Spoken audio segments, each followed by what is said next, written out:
Desde el centro del país, en Ibagué, Colombia. Para Latinoamérica, Colombia y el mundo. Al punto con Marcela Castro. Invitados especiales desde todas las latitudes.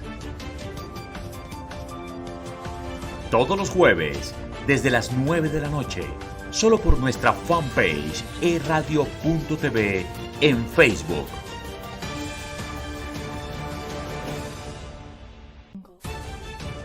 Esto es una producción E-Radio, Prensa y Televisión. Colombia, Argentina y Canadá. Amigos, un feliz día para todos ustedes. Otra vez, al punto con Marcela Castro, como se los prometí en el programa anterior.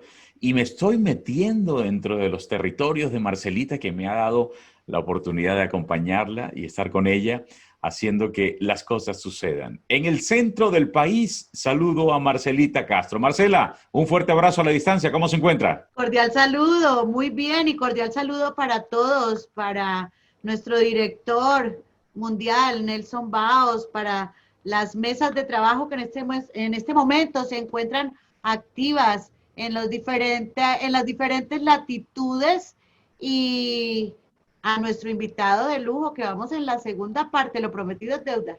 Así es, señorita, lo prometido es deuda y estamos tocando temas que realmente tocan el alma a las personas. Mi nombre es Nelson Baos y aquí estoy para hacer que las cosas sucedan. Transmisión exclusiva a través de www.radio.com.co, emocionando sentidos, todas las plataformas encendidas, así como lo dice Marcela Castro. Al punto con Marcela Castro. Y esta es la segunda parte de la entrevista. Saludo al coronel Hernán Mejía Gutiérrez, hoy candidato presidencial a la República de Colombia. Coronel, una feliz noche para usted. Bienvenido a estos micrófonos de E-Radio por segunda vez. Marcelita, Nelson, para mí es un gran honor estar con ustedes, compartir este escenario, compartir las angustias y la realidad de nuestro país, pero también las esperanzas y las soluciones para sacar adelante el barco en medio de la tormenta. Toda mi gratitud a ustedes, a su equipo, a la gran audiencia internacional por permitirme esta gran oportunidad. Pues muy bien, coronel, bienvenido una vez más. En la primera parte tocamos todo lo que fue el desarrollo, cómo se hizo usted en las fuerzas militares, todo el reconocimiento y conocimiento de nuestra Colombia, desde lo más alto hasta lo más bajo, todos los momentos angustiosos que le tocó vivir, no solo a usted, sino también a sus tropas. Y bueno, no hay duda de que usted conoce este país más que un poco de gente que hablan y simplemente hablan y no pasan de ahí. Pero hoy prometimos, coronel, que íbamos a hablar en esta segunda parte de su plan de gobierno. Ya conocimos al coronel, ya conocimos a esa persona que dejó la sangre en la arena, ya conocimos a esa persona que se la jugó por Colombia y de todas las formas. Ahora queremos conocer ese plan de gobierno. Ahora queremos saber cómo vamos a hacer para recuperar la confianza.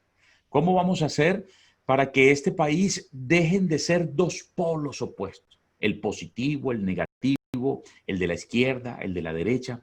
¿Qué plan tiene usted para que seamos una sola patria? Para que no solamente vibremos cuando juega la selección Colombia. Ahí sí somos una sola bandera. Pero ¿cómo haríamos para que la selección Colombia jugara todos los días? Para que nos abrazáramos y seamos un solo color, un solo amarillo, un solo azul y un solo rojo, pero unificados. ¿Qué tiene usted pensado, coronel? Nelson, gracias por esa introducción, teniendo en cuenta que nuestra selección se convierte en un símbolo cada vez que representa a la patria. Todos nos identificamos con esa selección. Colombia es un país con una ubicación geoestratégica excepcional, con 1.141.000 kilómetros cuadrados de extensión, incluyendo sus islas, San Andrés, Providencia, Santa Catalina, los islotes y los cayos. En ese cono sur, que es Sudamérica, Estamos en una ubicación envidiable.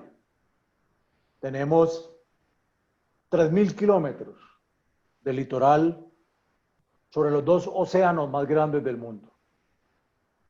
Tenemos 48 millones de colombianos con un gran corazón y un gran espíritu de trabajo.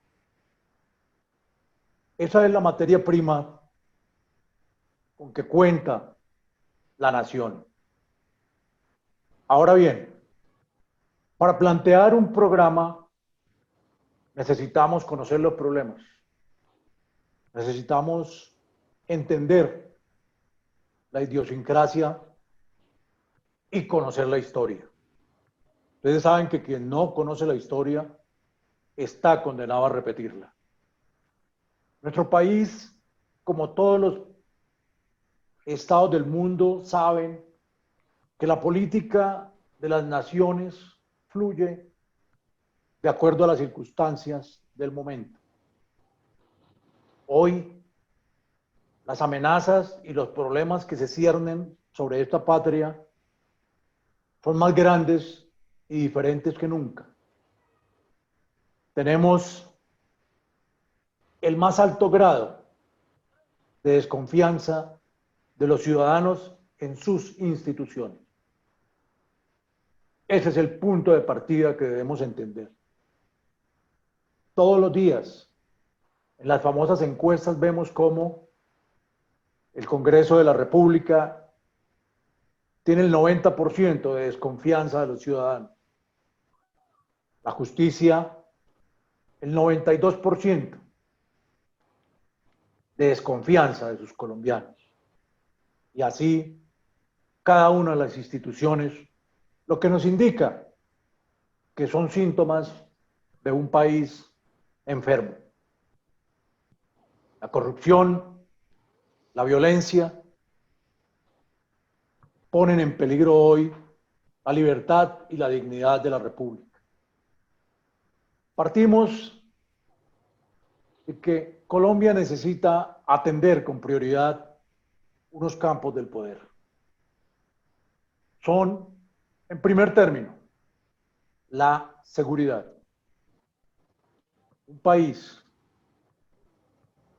que necesite desarrollarse industrialmente, que necesite favorecer la educación, que necesite atraer el turismo y la inversión privada, debe mostrar un nivel de seguridad alto.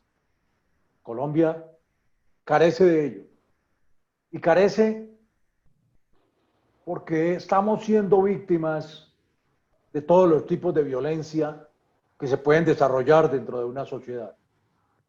Primero, poseemos el deshonroso título de ser el país, como tú decías, Nelson, primer productor mundial de coca en el mundo. El narcotráfico es el combustible de todas las tragedias de Colombia. Y ese fenómeno no ha sido combatido en su real magnitud porque ha logrado infiltrar todas las instituciones. Y lo hicieron con mucho dinero, pero con paciencia, y podemos apreciar cómo hacia 1991, cuando se elige la Asamblea Nacional Constituyente para reformar la Constitución, esta fue redactada por narcotraficantes para sacar los procesos de extradición y los artículos constitucionales que favorecían la extradición. Y segundo, por guerrilleros.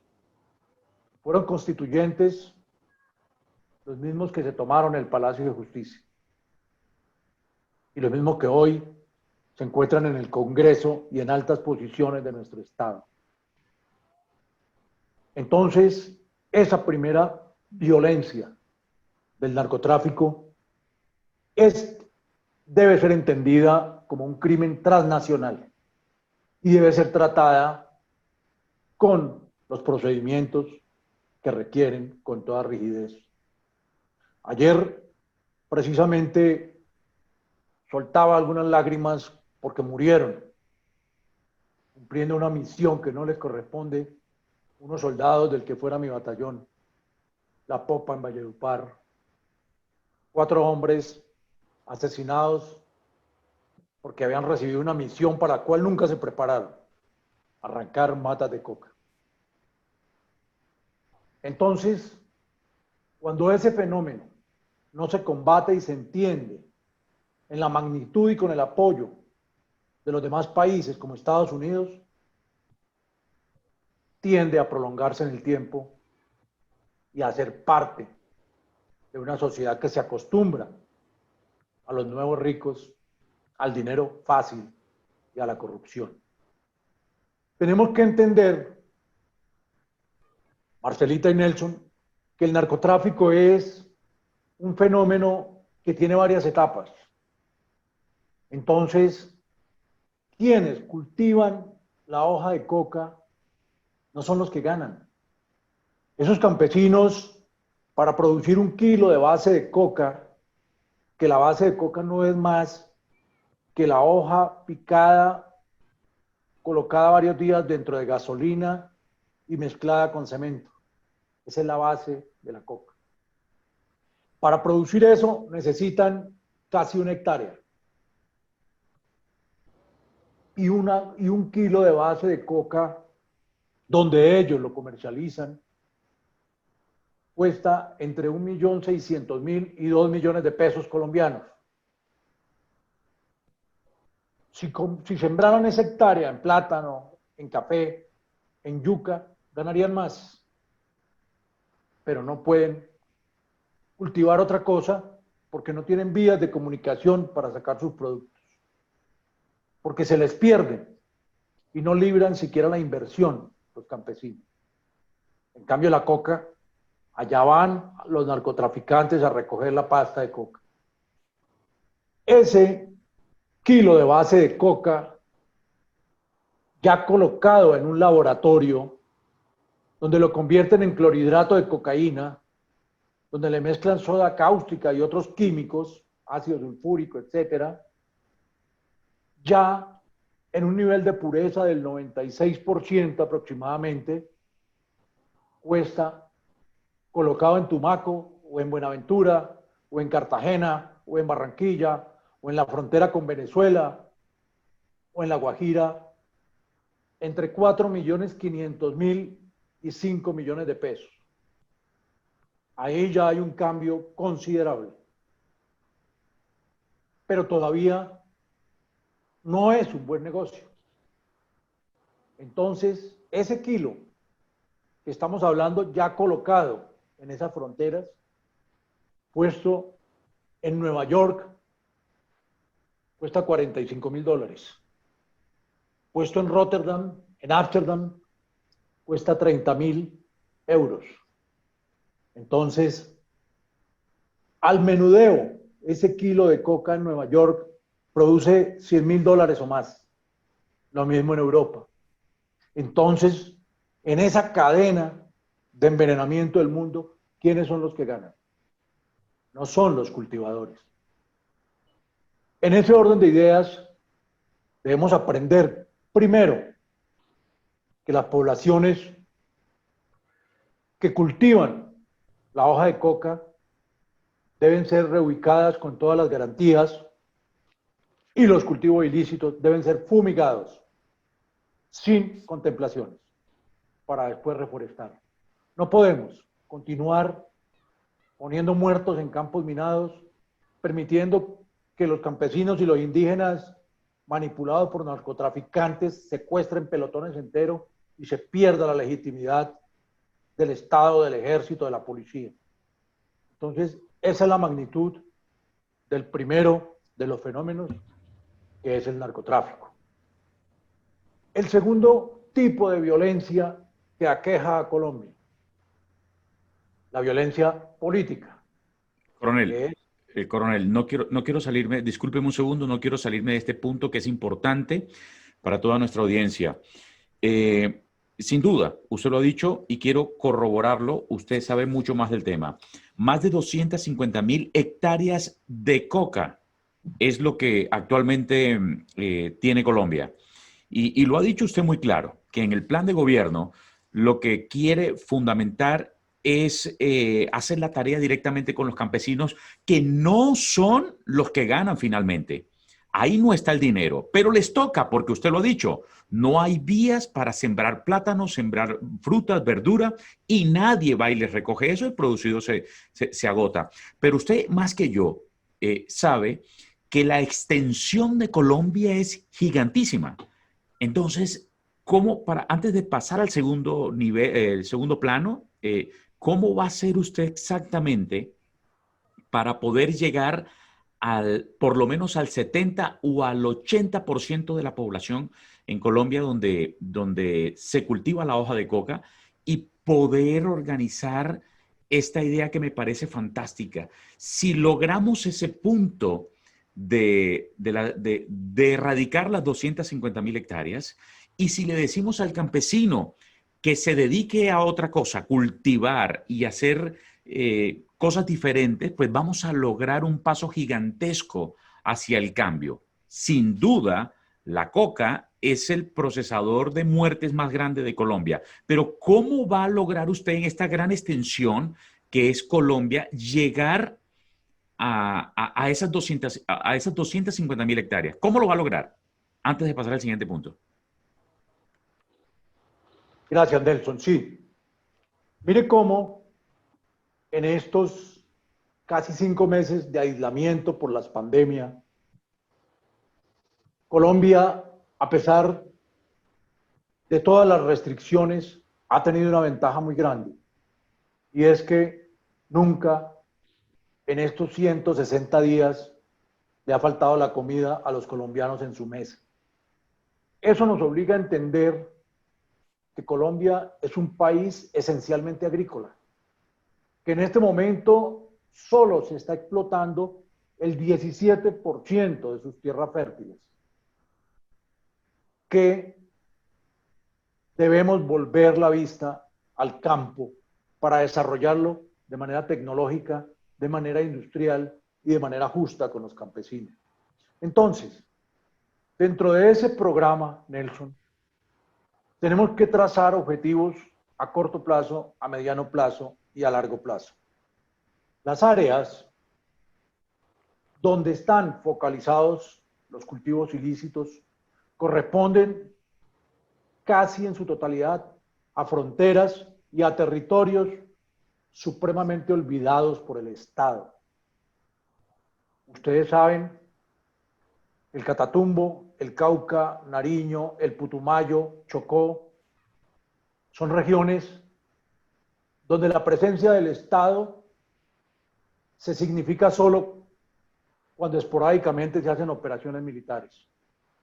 Pero los soldados entran y tienen que salir a continuar en otros lugares su cumplimiento de las misiones. Entonces, eso genera un abandono, y ese abandono tiene que empezar a reivindicarse. ¿Cómo lo haríamos? A corto plazo, el Estado debe reconstruir lo que un día se llamó el IDEMA, que era el Instituto de Desarrollo Agropecuario. Y necesitamos crear los famosos puntos de acopio agrícolas, donde el Estado en cada región sea el encargado de recogerle a los campesinos sus productos, de comercializarlos, de tecnificarlos, de recompensarlos debidamente y de enseñarles cómo se hace más fructífera su renglón. Entonces, mientras logramos la construcción de las vías terciarias para unir esos territorios, debemos hacer estos centros de acopio y emplear para ello el Estado. ¿Cuál es el problema más grave, Nelson y Marcela? Que nuestro país lleva 210 años de vida republicana y siempre manejado por una camarilla desde Bogotá. ustedes van a ver, por ejemplo, el primer cargo que desempeñó Juan Manuel Santos Calderón fue representante de la Federación de Cafeteros en Nueva York cuando tenía 18 años, sin saber cómo era una mata de café, qué es el café Caturra, qué es el café Variedad Colombia. Y así hemos seguido con esos herederos del poder. Nosotros debemos darle campo al liderazgo capaz por encima de esas camarillas. Entonces, romper ese centralismo que lleva 200 años en Bogotá no es fácil. Le costó prisión al presidente Uribe por ser de provincia y por haber llegado a cambiar las cosas. Entonces, el país necesita descentralizarse para poder desarrollar las regiones, el Amazonas, pulmón del mundo, el Bichada, Baupés, Guainía, primeros productores mundiales de coltan, el Chocó, nuestros mares. Entonces, se deben delegar funciones, mas no responsabilidades. Entonces, eso es lo que tenemos previsto para el campo inicialmente. Muy bien, coronel. Ahora sí pasamos a la segunda parte cuando le quité la inspiración. Ahora sí adelante con su exposición, por favor.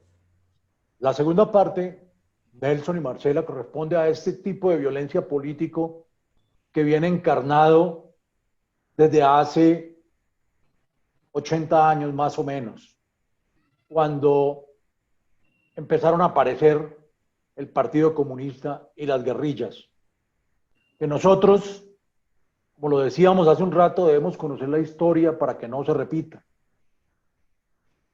Yo duré 40 años en el ejército y desde el día que entré hasta hoy me decían que la guerrilla era comunista. Entonces, retrocediendo en la historia, ¿por qué encontramos que por allá en el año 50, 55, hasta el 60, aparecía en los periódicos abatido el guerrillero conservador Efraín González? Y a los 15 días, dado de baja en combates, el guerrillero liberal Guadalupe Salcedo. Entonces, empezamos nosotros a retroceder en el tiempo y a entender que la gran culpable de la tragedia en Colombia es la clase política. Que desde esa época, próximos a las elecciones, los liberales iban a reunirse con sus guerrillas y les ordenaban matar conservadores. Y los conservadores hacían lo propio con sus guerrillas. Y es, tristemente, Nelson y Marcela, ese periodo del que no hemos superado, que se llamó la patria boba. Ustedes se acuerdan que nuestro gran grito de independencia fue el 20 de julio de 1810, y así lo conmemoramos, el 20 de julio, Día de la Independencia. Pues bien, ese día de mercado, viernes, José Acevedo y Gómez, el tribuno del pueblo, en Bogotá dijo: colombianos, si no aprovecháis estos momentos de efervescencia y calor, mañana seréis tratados como esclavos. Mirad las cadenas y los grilletes que os esperan. Y ese fue el grito de independencia. 5 minutos después, estaban peleando los del trapo rojo y el trapo azul. En esa época, los centralistas y los federalistas. Unos encabezados por Camilo Torres, los otros por Antonio Nariño. Y cayó el país en una guerra civil que permitió que los españoles, con Pablo Morillo, nos reconquistaran de la manera más violenta y terrible, mientras peleábamos por el pastel de la burocracia, como aún hoy ocurre. Entonces, miremos cómo no hemos evolucionado mucho en la política, porque es que a la clase política le conviene un país ignorante. La educación y el desarrollo hacen que el pueblo sea más difícil de engañar. Y eso es lo que no quieren permitir. Entonces, esa violencia política tuvo un giro muy grande cuando a partir de los años 75 en adelante aparece el narcotráfico. En ese momento las guerrillas dicen, no le hacemos más caso a los políticos, ya podemos nosotros sostener la guerra. Y es ahí cuando aparecen los gobiernos diciéndole a las fuerzas militares, a la policía, vayan, controlen eso. Lo que antes era un fenómeno con el cual convivían y utilizaban políticamente, después sí se convirtió en el enemigo cuando salió de las manos y le asignan la tarea a las fuerzas militares. Llegamos a momentos difíciles como la toma del Palacio de Justicia, en la cual se unieron las guerrillas con los narcotraficantes para hacerle un juicio al presidente, para imponer la nueva extradición y otra cantidad de situaciones. Después de eso, los amnistiaron y viene la Constitución del 91. En esa Constitución se olvidaron los símbolos patrios, se olvidó la historia de Colombia, se olvidó la familia como símbolo y célula sólida de la sociedad. Y continúan las guerrillas ese derrotero hasta llegar a hoy, donde tienen 10 congresistas. Entonces lo único que hicieron fue decir, no podemos hacer la toma del poder por la vía violenta, porque las fuerzas militares son poderosas. Entonces, vamos a infiltrar las instituciones y los organismos claves del Estado. Y en esa agenda que tiene un sentido aparentemente humanista, con teorías sobre la ecología, sobre la ideología de género, sobre los pacifistas, sobre la libertad de culto, que no tienen por qué ser instrumentos políticos, están fomentando el desorden. Entonces, esa violencia política es la segunda de las situaciones que tiene que enfrentar el gobierno. Y para ello tiene que recuperar la autoridad. Entonces aquí viene esa parte donde hoy los soldados y los policías no están en capacidad de desarrollar operaciones militares contundentes porque no tienen seguridad jurídica. Entonces, los soldados, los policías temen emplear la fuerza legítima del Estado porque pasan presos. Juan Manuel Santos, desde el 2006, cuando inició el pacto a oscuras con las FARC, su primer objetivo fue aniquilar el fuero militar. El fuero militar es el escudo jurídico con que cuentan todas las fuerzas militares del mundo para garantizar que si tienen que emplear la fuerza legítima del Estado, serán investigados y juzgados por la justicia penal militar en actos del servicio y operaciones militares. Tumbar el fuero militar, aniquilarlo de la manera que lo hicieron, a pesar de ser un artículo constitucional, deslegitimó la acción de la fuerza pública. Después de eso, redujeron a su mínima expresión la justicia penal militar. Entonces, cualquier fiscal, cualquier funcionario de policía judicial, lógicamente adoctrinados ya, infiltrados por el enemigo, pasaban las operaciones militares a la justicia ordinaria. Y sin conocer la doctrina operacional, la doctrina militar, ni mucho menos el DIH, que es el derecho internacional humanitario, que es el derecho de los conflictos de la guerra, los acusaban de graves vulneraciones de derechos humanos y con ello, en menos de 4 años, 3.000 militares, 2.000 policías pasaron detenidos sin haber cometido delito.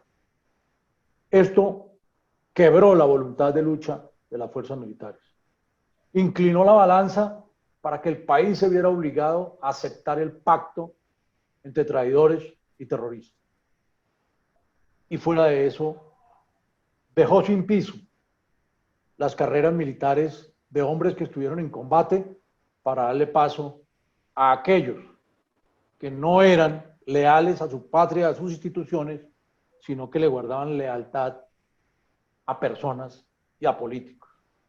Entonces, enfrentar ese segundo punto de la violencia política se debe hacer, en primer término, recuperando la autoridad de las instituciones del Estado, la legitimidad. Pero ¿qué pasa ahí? Nelson y Marcela, viene la parte más compleja. Colombia tiene 108 senadores, cada uno con un sueldo superior a los 40 millones, más unos cuerpos, unidades de trabajo legislativo con otros 50 millones. ¿Será que este país donde aún los niños se mueren de hambre necesita 108 senadores? Lo dudo mucho. Lo dudo mucho. Un país como Colombia en medio de esta crisis, para trabajar mejor necesita un gobierno pequeño y más eficiente. 108 senadores y 171 representantes a la Cámara, es decir, casi 300 congresistas, padres de la patria para hacer las leyes. Y no funciona el país. La siguiente institución, la justicia. En Colombia tenemos 6 cortes supremas con distintos nombres. Entonces tenemos 109 magistrados principales y 220 magistrados auxiliares solo para facilitar la corrupción y los famosos carteles de la toga. Y el Congreso y los magistrados se jactan en decir cuando sacan sus resoluciones y sus fallos que lo hacen administrando justicia en nombre del pueblo soberano. Qué cinismo y qué tristeza. Entonces, reformar el Estado exige medidas fuertes y antipopulares, Nelson. El camino no es fácil. Corregir una enfermedad que lleva más de 200 años, donde muchos han heredado el poder de sus abuelos y bisabuelos dentro de un fenómeno de nepotismo sin estar capacitados para administrar. Pero desde pequeños les dicen que en Colombia es mejor hacer política que trabajar. Entonces, reducir el gasto público es la esencia para recuperar la efectividad del Estado. Tenemos 63 embajadores en el mundo. Muchos de ellos, me atrevo a decir, más del 70% solo en ese cargo, sin capacidades, pero están ahí para pagar favores políticos. 220 cónsules que no conocen sus funciones ni reúnen siquiera los requisitos para los cargos diplomáticos. Ese segundo punto se ve agravado por esta situación de corrupción. ¿Qué ocurre después de esto? Que esos políticos que llegan a sus cargos dejan embargado el país. Porque hoy en Colombia, Nelson y Marcela, una campaña a la presidencia cuesta más de 35.000 millones de pesos. Entonces, quien accede a ese cargo queda embargado y no puede nombrar a los líderes capaces de tomar decisiones y dar soluciones porque tiene que pagarle los favores a quienes lo eligieron. Y lo estamos viendo en este gobierno y lo hemos visto en varios. Que la mermelada cambia de nombre y se convierte en cargos diplomáticos. Y entonces se agrava todo, porque esos políticos que llegan al Senado, una campaña al Senado vale 5.000 millones, una campaña a la Cámara vale 5.000 millones, a las alcaldías, a los magistrados, a las procuradurías, a las contralorías, todo tiene precio. Entonces, las instituciones que encarnan la majestad de la República y que deben ser el soporte de la democracia, quedan en manos de incapaces para pagar favores políticos. Entonces, el segundo punto es crítico porque exige reducción sustancial del gasto público y reducción de esas instituciones paquidérmicas. El solo hecho de comparar que Estados Unidos tiene una sola Suprema Corte con 9 magistrados, con hojas de vida transparentes que los eligen después de un año de un examen minucioso. Una Suprema Corte con 9 magistrados. Colombia tiene Corte Suprema de Justicia, Corte Constitucional, Consejo de Estado, Consejo Superior de la Judicatura, Consejo Superior Electoral y hoy la JEP. 6 cortes con la misma jerarquía. Y es por eso que a los colombianos les toca asimilar todos los días cuando salen titulares en la prensa. Choque de trenes. El Consejo de Estado tumba decisión de la Corte Constitucional. Y así unos se tumban decisiones frente a los otros cuando no debe existir sino una Suprema Corte. Y hacia abajo los tribunales y los juzgados. Punto. Pero hemos permitido esa corrupción en la justicia. Y cuando hay corrupción en la justicia, como hay en Colombia, está tambaleando el Estado social de derecho. Cuando los colombianos no confían en sus jueces, prima la corrupción en todos los estamentos. Entonces miremos cómo ese segundo punto trae ese gran engranaje de cosas terribles, corruptas que hay que arrancarle a la sociedad. Tercero, viene lo que está ocurriendo hoy agravado por la pandemia, que es el tercer tipo de violencia. Hablamos que la primera fue la del narcotráfico, la segunda la violencia política por las guerrillas y la corrupción política, y la tercera, en este momento agravada, que es por la pobreza y el desempleo. Esto tiene un origen muy grande y es la pésima educación que reciben los colombianos. El modelo de educación es ínfimo, totalmente miserable. Entonces, comparando a Colombia en ese mismo lapso, por ejemplo, el país con el que mejor nos podemos comparar en ese aspecto es Corea del Sur. ¿Por qué? Porque Corea del Sur recibió el apoyo militar de Colombia por allá en el 52 y 53. Por eso tenemos nuestros veteranos de Corea en esa guerra cuando se dividió con Corea del Norte. En esa época, Corea iba atrás de Colombia en desarrollo 10 años y hoy nos lleva casi 100 años. ¿Y el motivo? La educación.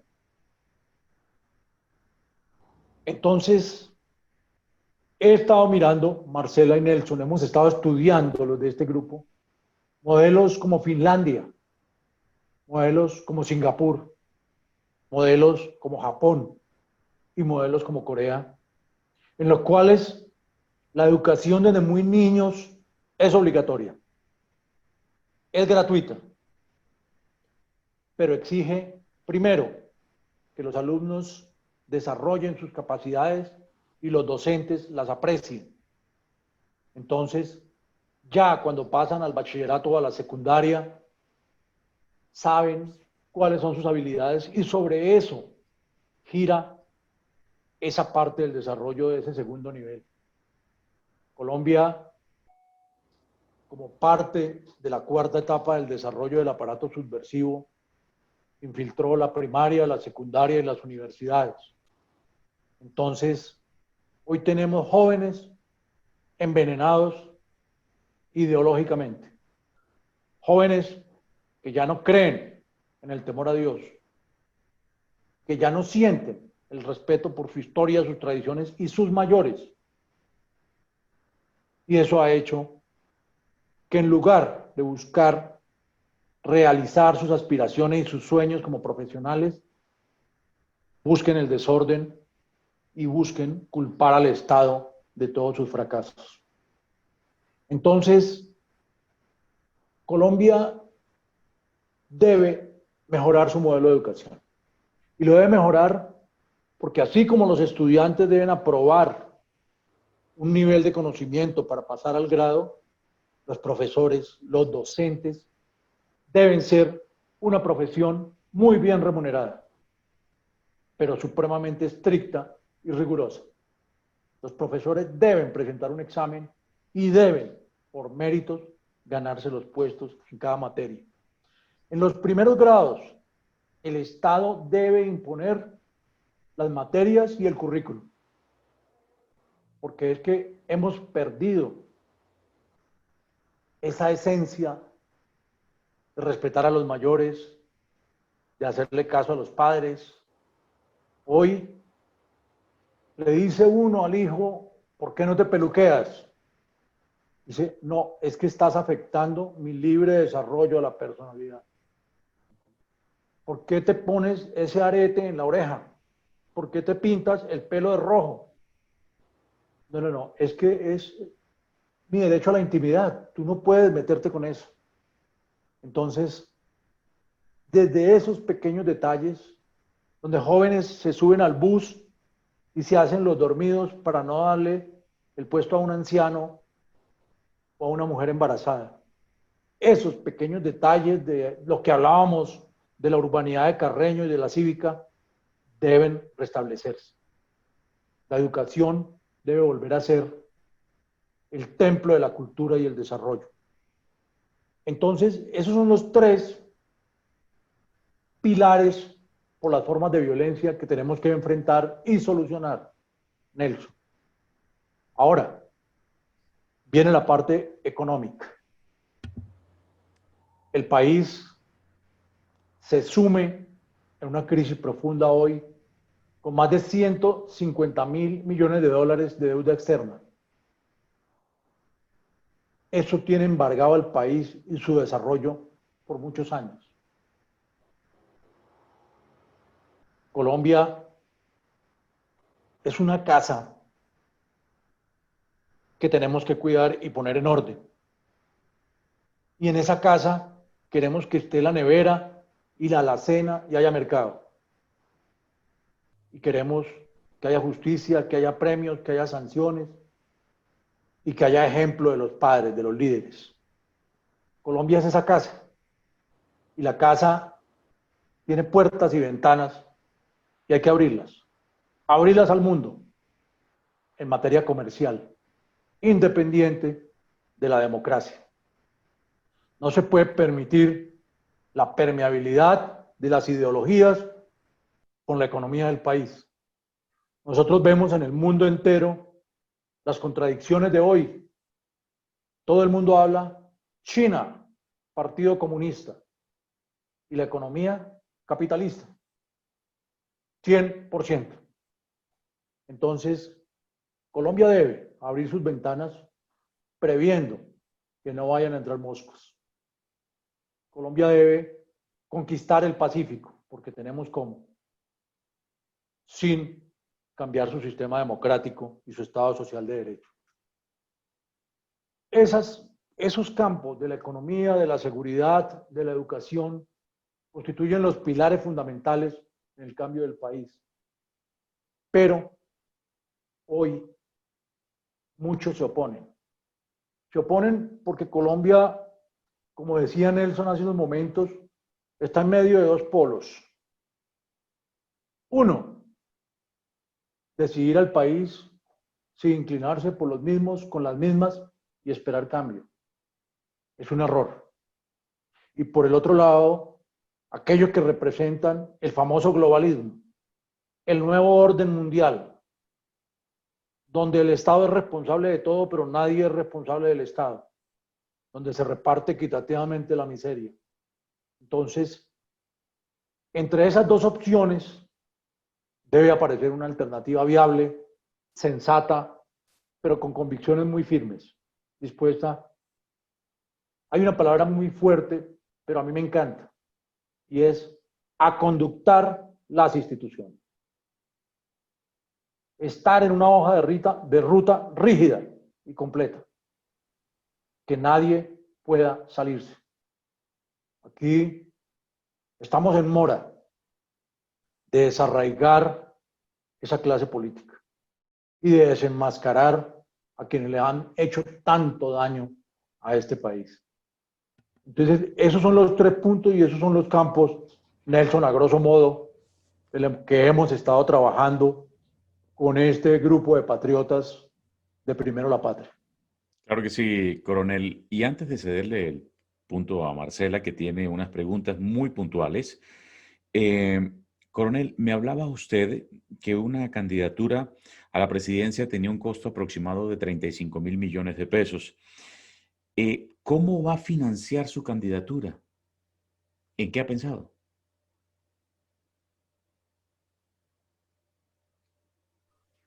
Buenísima pregunta, Nelson. Todavía no sé. Pero yo entiendo que, como lo decíamos hace unos momentos, la política fluye de acuerdo a las circunstancias. En las circunstancias de hoy, conociendo la amenaza, conociendo los riesgos y conociendo lo que está viviendo Venezuela, donde las personas buscan la comida en las basuras, tiene que cambiar la inclinación del pueblo. Poseemos, y tengo yo la fortuna de encabezar eso, un capital muy grande que lo envidiaría cualquier político, y es que hoy por hoy, en cada rincón de la patria, por lejano y escondido que esté, hay un reservista, hay un veterano, hay un policía dispuesto a cambiar el rumbo de la historia. Yo pienso que no tendremos tanto dinero, pero tenemos el corazón de aquellos que hace 20, 30 o 40 años, parados en un campo de paradas, juraron defender a su patria a costa del máximo sacrificio. Y yo pienso que renovar ese juramento en tantos y tantos compatriotas es la mejor garantía para un pueblo, para que confíe en esa nueva opción.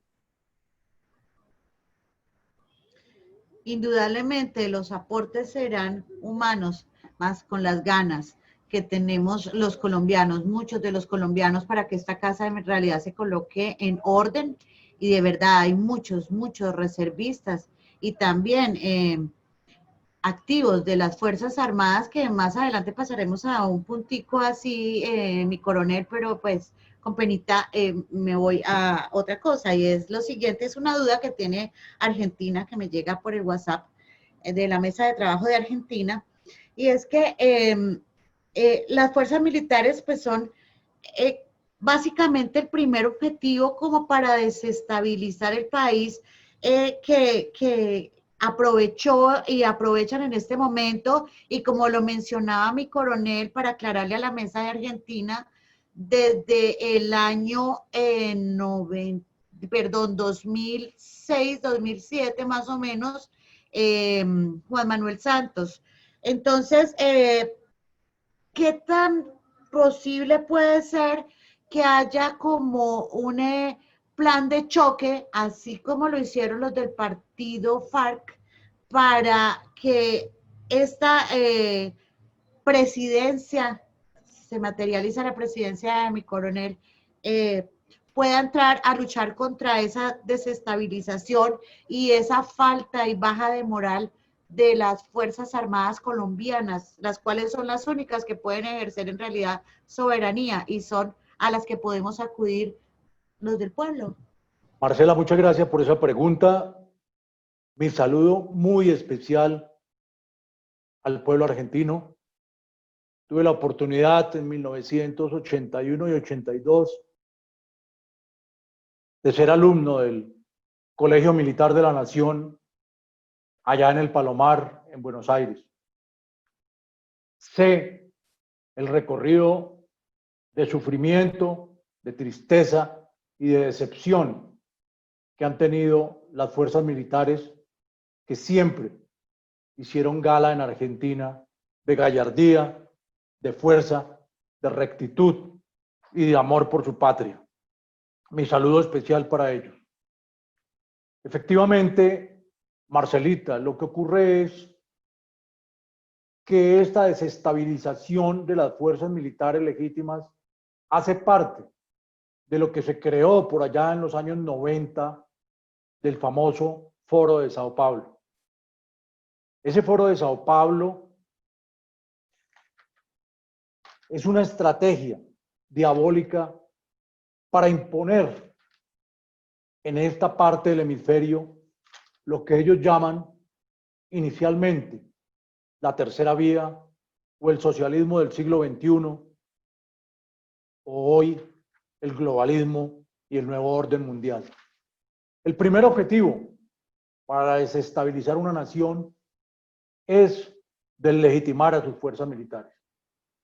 Ellos han tenido dentro de su estrategia lograr que los militares sumisamente vayan soportando la imposición de los gobiernos de izquierda.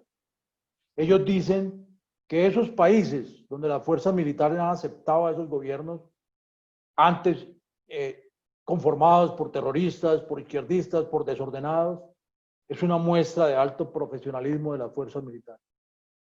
Entonces, Colombia está en esa línea supremamente delgada hoy frente a esa situación. Afortunadamente, las fuerzas militares de Colombia han tenido una línea de comportamiento supremamente patriótica y fuerte. Hoy, ante la debilidad lograda por los procesos penales, como en Argentina, como en Chile, como en Brasil, como en Centroamérica, se ha quebrado mucho la voluntad de lucha de las fuerzas militares.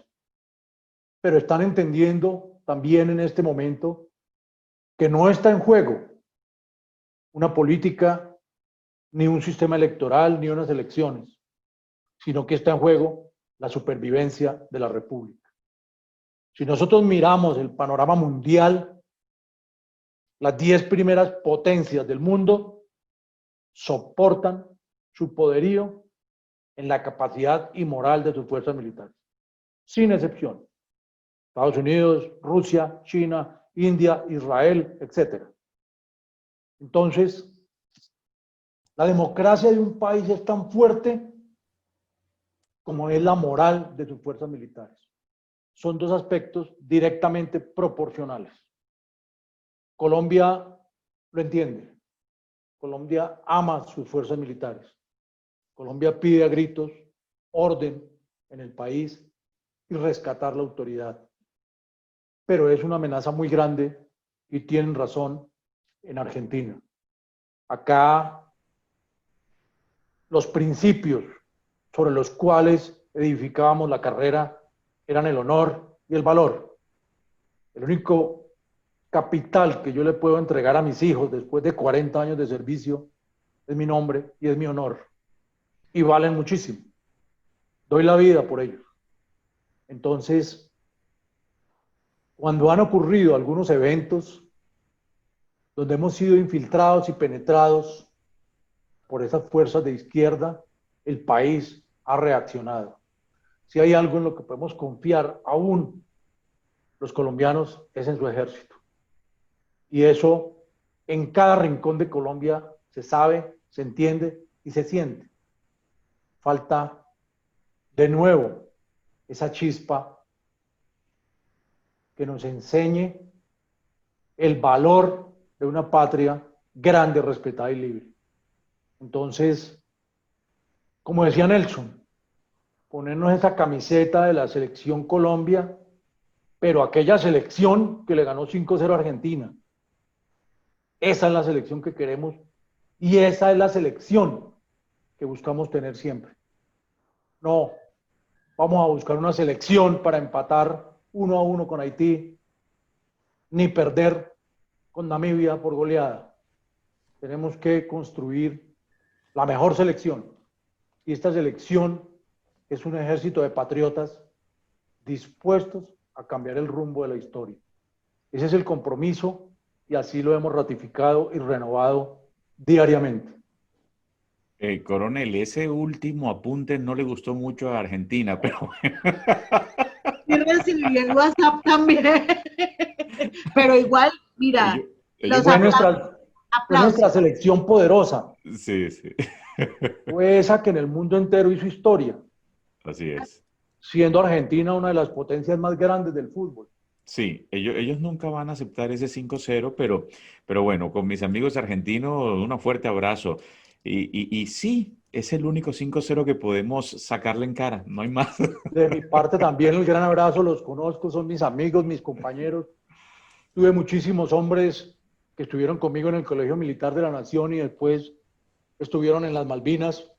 Los aprecio con todo el corazón. Sí, efectivamente, fueron 5 goles, 0 golazos. Pero mostramos ese poderío que debe mostrar una selección y un país en todos sus campos. Así es, Y, Marcelita. y Titila, la mesa de Argentina, muchos aplausos acá, manitas, manitas, y dicen que es el presidente que merece Colombia para lograr un nuevo 5-0. Gracias, Argentina. Así es, Marcela. Vamos con otro puntico, mi coronel, y es que no armar un muro de contención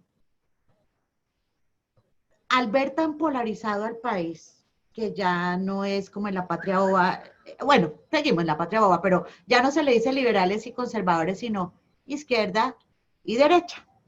Entonces, armar un muro de contención está contemplado dentro de la candidatura presidencial de mi coronel, porque, o si no, sería como resignarnos a la tragedia, tal vez. Marcelita, la situación de Colombia en este momento es tan complicada que solo tenemos dos opciones.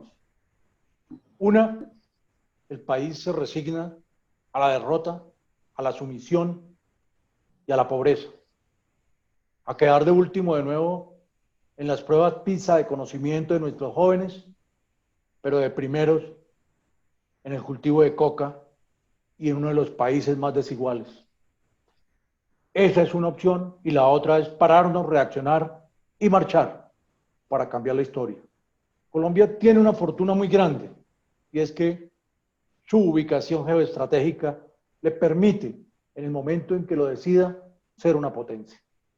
Miren cómo 3.000 kilómetros de frontera en los dos océanos más grandes del mundo, con una despensa, con todo lo que produce Colombia en sus recursos naturales.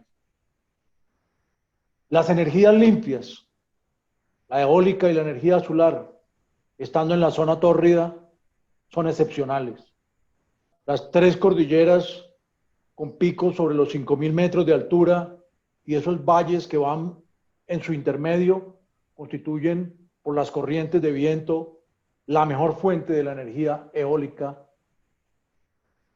y la energía solar por estar en la zona tórrida. Igualmente, tener en menos de una hora todos los pisos térmicos y no tener estaciones nos permite prever cómo será el tiempo y cuál es la mejor forma de explotar esos recursos. Ser la segunda potencia hídrica del mundo. Nuestra Sierra Nevada, el macizo más alto del mundo sobre una costa. Entonces, cada uno de esos recursos deben ser muy bien explotados para salir de la crisis. Ahora, ¿qué ocurre? Como yo lo he repetido estos días, el líder pues no tiene por qué saber todo, pero sí tiene la obligación de rodearse del mejor equipo, del más honesto, del más limpio y del más capaz. Aquí resulta que los peores funcionarios frente a la empresa privada son los funcionarios del Estado.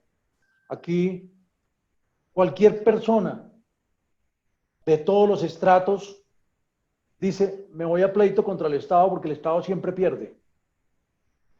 Entonces, un gobierno más pequeño, pero más capaz, garantiza eficiencia y eficacia.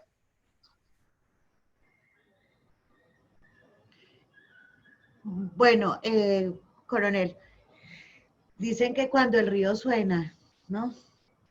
Resulta que ya se han descubierto fábricas que producen armas de alto poder e impacto en el norte de Bogotá. Hace poco fue la reapertura de la ciclovía en Bogotá, donde fue como caótico ver que ya no estaban los auxiliares de policía custodiando a quienes salieron, sino como una especie de colectivos.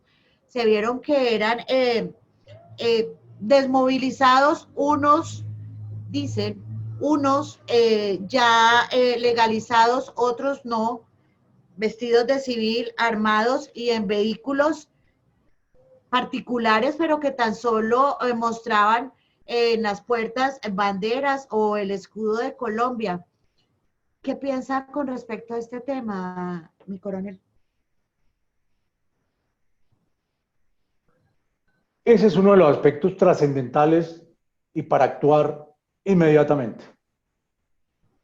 Colombia no puede darse el lujo de lo que ocurrió en el proceso de paz, que no fue un proceso, fue un pacto entre traidores y terroristas. Ahora bien, ya ocurrió, pero tenemos que corregirlo. Si logramos, con la ayuda de Dios y con todos los colombianos, asumir el poder, inmediatamente el control del orden público interno regresa con el monopolio de las armas a las autoridades legítimas. Aquí ocurrió un fenómeno supremamente grave que para los próximos días puede complicarse muchísimo. Muchísimo es llegar a una insurrección generalizada. Y lo están planeando. Y ya hay 1.200.000 venezolanos de muy bajo estrato cedulados en Colombia para votar por el candidato de izquierda. Y ya hay una cantidad de personas con ingresos ilegales que van a apoyar el paro armado nacional que va a haber en noviembre. Yo sé, Marcelita, a qué exactamente me hizo referencia, y es a la famosa Unidad Nacional de Protección. Es un ente que más que ente es una defesia, que permitió legalizar con armas y vehículos blindados al equivalente a 3 frentes de las FARC. En este momento, ellos mismos decidieron proveerse su seguridad, reciben un sueldo del Estado por su desmovilización, pero son los que en muchos lugares están sustituyendo a la policía y al ejército. Esto es gravísimo. Esto es gravísimo porque puede ocurrir un fenómeno como las famosas milicias bolivarianas en Venezuela, donde el gobierno le repartió 2 millones de fusiles AK-47. Entonces, Colombia se debe preparar para eso. La sociedad y las fuerzas militares deben entrar en un alistamiento para esa contingencia. Yo soy un convencido de que a partir de un nuevo gobierno, aquellos que se desmovilizaron y le cumplieron a su país, se reintegren a la sociedad. Pero quienes insistan en la desobediencia y la insurrección armada son objetivos militares que deben ser destruidos. En mi concepto, en mi escaso conocimiento como humilde soldado de Colombia sobre la historia del mundo, tengo una cosa clara. Jamás la paz se conquista, la paz se negocia. La paz debe ser conquistada y se conquista derrotando al enemigo. Vemos las guerras mundiales, vemos las guerras púnicas, vemos la historia de Grecia, de Roma, de Europa. Nunca quedamos empatados y arreglemos por las buenas. Eso es falso. Porque la historia la cuentan los vencedores. Y hoy en Colombia, la historia, de la mano de muchos políticos, la está contando el terrorismo con mentiras pactadas. Y es por eso que los jóvenes, llamados millennium, desconocen la verdadera problemática de este país y tienen envenenado el cerebro. He adelantado con muchísimo algunos conversatorios, porque ellos no entienden lo que era despertarse y anochecer en medio de carros bombas, en medio de secuestros, de extorsiones, de amenazas, y no entienden el fenómeno que ocurre en el vecindario. Entonces, esa parte es gravísima. He estado hablando con muchas personas y creo de buena fe que ya hay en camino una estrategia para contrarrestar este fenómeno. Coronel, en caso de que llegue a ser presidente de la República de Colombia, ¿qué va a pasar con la JEP? ¿Qué tiene en mente? Gracias por la pregunta, Nelson. A ver, ¿qué es la JEP? La JEP es un sistema de justicia alternativa construida por las FARC y para las FARC. Eso es claro. Pero ¿cómo llegaron tantos militares y tantas personas allá? Lo decíamos al comienzo. A los militares, dentro de ese objetivo pactado allá en La Habana, los tenían como un objetivo a destruir. Primero, el fuero militar, después la justicia penal militar, aniquilada, reducida a su mínima expresión, después los procesos de operaciones militares a la justicia ordinaria, después las acusaciones contra militares insignes que se distinguieron en combate contra el terrorismo, después llegar el propio fiscal general de la Nación a afirmar que el hecho de que un militar tuviera 2 condecoraciones por operaciones militares en combate y fuera lancero y paracaidista y fuerzas especiales era el perfecto perfilamiento del asesino. Entonces lo que era un honor lo convirtieron en una conducta criminal. Después de eso vienen las aprehensiones de distinguidos héroes reconocidos en combate. Entonces, el general del Río, el general Uzcategui, el general Arias Cabrales, el coronel Pulido, el coronel Mejía, hombres que le dieron lujo en las operaciones militares y ejemplo a todas sus instituciones, los convirtieron en criminales de la noche a la mañana. Eso fue atemorizando al ejército. Siguiente paso, terribles condenas de pena de muerte, porque a un hombre en Colombia que por una operación militar le impongan 60 años de cárcel, es una pena de muerte. Y así empezaron entre 58 y 60 años, fueron las condenas que empezaron a hacer los tribunales de la infamia en la mitad de los juicios mediáticos, porque en Colombia, desafortunadamente, el periódico El Tiempo, la revista Semana, acusan, juzgan y condenan. Y los jueces hacen lo que ellos digan, sin pruebas, con testigos falsos, con testigos sospechosos, violando todas las normas del debido proceso y la legítima defensa. Entonces, cuando tenían casi 4.000 militares contra las cuerdas, cuando tenían el ejército maniatado, cuando ya un oficial de grado capitán o teniente, comandante de unos comandos, estaba listo para lanzar una operación contra los cabecillas del terrorismo, llamaban a su comandante y le decían: mi coronel o mi general, yo hago la operación, pero ¿cuál es mi respaldo jurídico?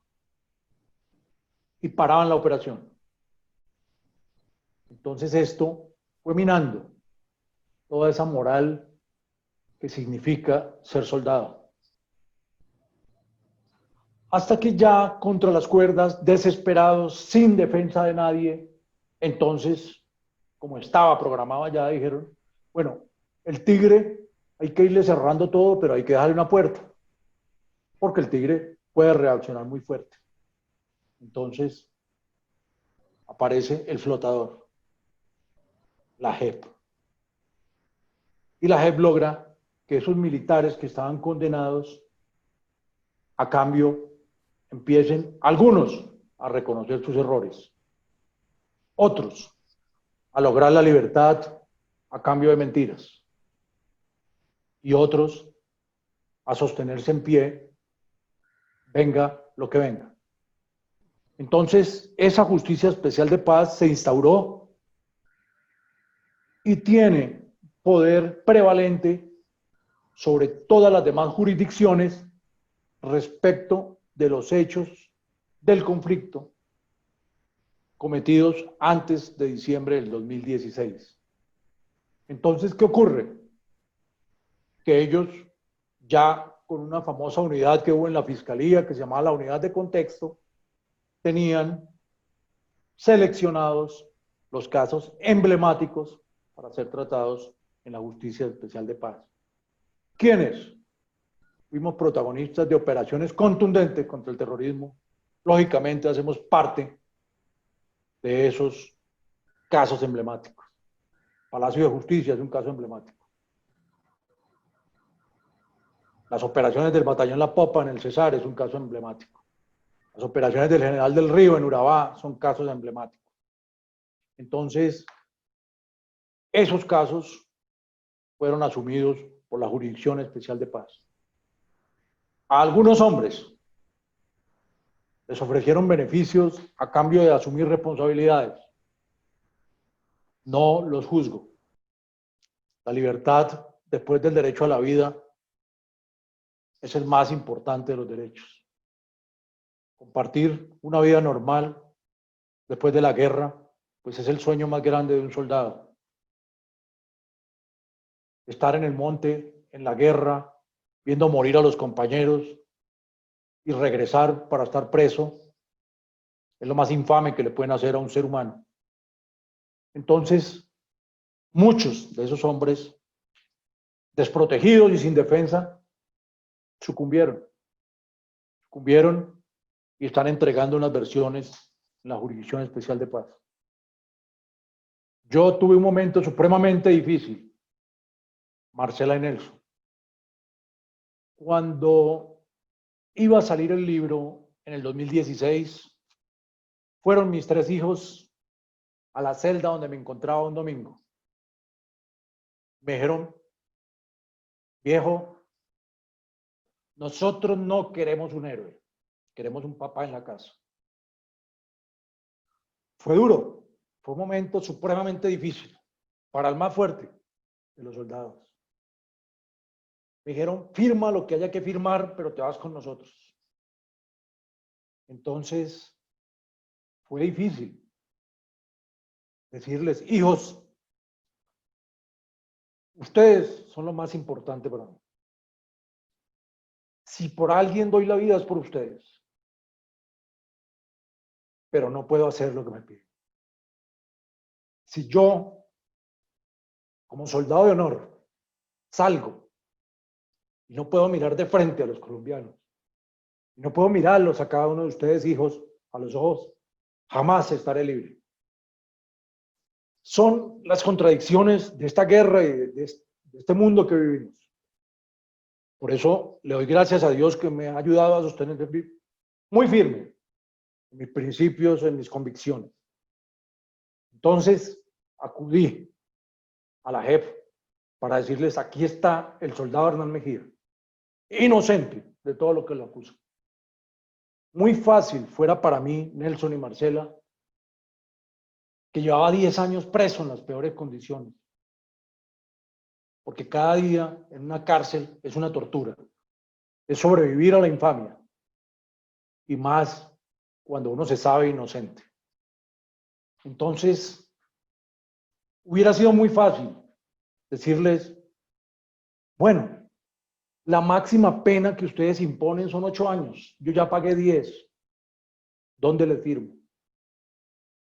Pero hay algo por encima de eso, y es el honor, y es el dolor de patria. Y les dije, honorables magistrados, jamás aceptaré responsabilidad por lo que nunca hice. Tengan la plena certeza que las armas de la República, empuñadas por mis hombres, actuaron con contundencia para derrotar al enemigo, pero nunca contra personas inocentes. Entonces, el camino más difícil en la JEP es el de los inocentes. Pero estoy ahí, después de 14 años del proceso, esperando que alguien diga que hay una prueba que lo compromete en violaciones de derechos humanos o en hechos criminales, coronel. Tengo la certeza y la limpieza y la seguridad de que no existe. Esa ha sido la más fuerte de mis batallas. Y entonces, mi proceso era el proceso contra un trofeo que tenían que entregar. El haber sido el soldado más condecorado en combate, el hombre que más resultados dio contra el terrorismo, el que fue seleccionado mejor soldado de América, era el trofeo que pedían. Y Juan Manuel Santos, con Sergio Jaramillo, se comprometieron a entregarlo. Y lo hicieron. Pero se equivocaron porque Hernán Mejía se niega a arrodillarse. Y así será hasta el final. Veremos cuáles serán los resultados de la dignidad y de la verdad. Yo tengo la plena fe de que un día se sabrá la verdad y Colombia podrá reconciliarse con su pasado. Yo no puedo aceptar que en este país los que violaron, los que atracaron, los que secuestraron, se conviertan en los dirigentes de la patria. Y los que lo entregaron todo a cambio de nada para salvarla, terminen humillados y presos. Prefiero, como siempre lo he dicho, ir hasta el final en mi batalla y así lo haré. Entonces, sintetizo esto en que toda la justicia de Colombia tiene que ser reformada. El país necesita confiar en sus jueces, saber que las decisiones son en derecho, saber que cuando les toca defenderse van a ser escuchados y tendrán un debido proceso. Jamás se puede construir una patria en paz y libre en medio de las injusticias. Entonces, Nelson y Marcela, todas esas instituciones que conforman la justicia, desde la Corte Suprema de Justicia, sus demás cortes, tribunales y juzgados, tienen que ser reconstruidos. Tienen que llegar ahí hombres probos, hombres que no estén comprometidos ni con narcotráfico, ni con corrupción, ni con componendas políticas. Para mí es doloroso mirar hoy cómo los de la contratación de Bogotá, que se robaron más de 500.000 millones de pesos, están libres. Y cómo en Perú hay detenidos, en Brasil hay detenidos por el caso de Brecht, y en Colombia ni se puede mencionar esa palabra, porque ponen fiscales de bolsillo para archivar los procesos. Eso se tiene que terminar. Entonces, se reforma la JEP, se reforma la Corte Suprema de Justicia, todas las cortes y los tribunales. Y van a acceder a esos cargos quienes lo merezcan con méritos y honestidad. Muy por debajo de la cantidad de hoy. Colombia necesita una Suprema Corte máximo con 30 magistrados. No puede haber más. No puede haber más. Porque si son más, tenemos los carteles de la toga, la corrupción y las tarifas para comprar y vender fallos. Muy bien, coronel. Mi admiración hacia usted, hacia ese soldado de la patria que se niega a arrodillarse. Y es así como deberíamos ser cada uno de nosotros. No vendernos. Nosotros no tenemos precio. Vale más el honor y la patria. Hay que lograr perseverar hasta lograrlo. Mi admiración, coronel. Nos quedaríamos hablando toda la noche, toda la noche. Sé que usted es un hombre muy ocupado, tiene muchas cosas que hacer. Gracias de antemano por habernos brindado esta entrevista, esta segunda parte, pero quiero que se comprometa con nuestra audiencia a que más adelante va a tener o va a sacar tiempo para seguirnos ilustrando sobre lo que podría ser una posible candidatura presidencial. Bueno, ya es la candidatura presidencial, pero una posible presidencia. Entonces, por favor, prométanos eso a la audiencia, que yo sé que lo van a empezar a llamar de todos los medios y va a entrar en un momento muy complicado porque no va a tener tiempo de atenderlos a todos. Pero por lo menos nos va a sacar un tiempo, así sea pequeño, para seguir ilustrando a la audiencia de radio en Colombia, en Latinoamérica y el mundo. Nelson, muchísimas gracias por esta gran oportunidad. A Radio en Colombia, en Argentina, en Canadá y en el mundo. Efectivamente, yo lo único que ofrezco es una oportunidad para Colombia con la verdad, llamando las cosas por su nombre, pero con convicciones muy firmes y principios innegociables. Mi compromiso con ustedes, a que cada vez que merezca su atención, ahí estaré con ustedes, recibiendo enseñanzas, opiniones, aprendiendo muchísimo y ante todo respondiendo con transparencia y honestidad cada una de las inquietudes. Una de las preguntas que le iba a hacer era ¿por qué la gente tendría que votar por usted? Pero en estos dos programas ha quedado completamente claro y creo que esa pregunta sobra. Marcelita, despídase de su coronel y lo tendremos nuevamente en otra oportunidad. Prende el micrófono, Marcelita, se te ha quedado... Marcela está conmovida, no. Todos estamos conmovidos. Sí, pero no quiero despedirme sin antes dar una muy buena noticia. Bueno, adelante. Saberlo, debe estar muy enterado de la propuesta que hizo el congresista Ricardo Ferro para que las Fuerzas Armadas de Colombia tuviesen participación en política. Entonces, esto lo vamos a desarrollar un poco más adelante a muy corto plazo.